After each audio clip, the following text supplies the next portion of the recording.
સુરતના crime branch બિલ્ડિંગમાં આજે અચાનક ભયાનક ભીતિનો માહોલ સર્જાયો છે.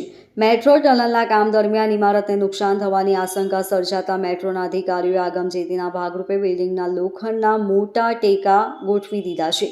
આ ટેકા બિલ્ડિંગની અંદર જ ગોઠવવામાં આવ્યા છે, જેના કારણે ક્રાઇમ બ્રાન્ચની ઓફિસને ખાલી કરવાની ફરજ પડી છે.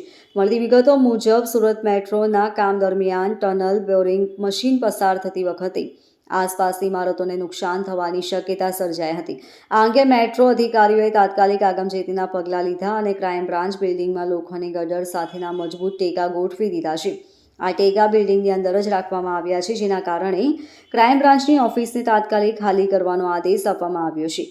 કર્મચારીઓ અને અધિકારીઓને અન્ય સુરક્ષિત સ્થળે શિફ્ટ કરવામાં આવ્યા છે. મેટ્રોના કામને કારણે આવી સ્થિતિ સર્જાઈ હોવાનું જાણવા મળ્યું છે અને બિલ્ડિંગની સુરક્ષા માટે વધુ તપાસ અને મજબૂતીના કામો હાથ ધરવામાં આવી રહ્યા છે.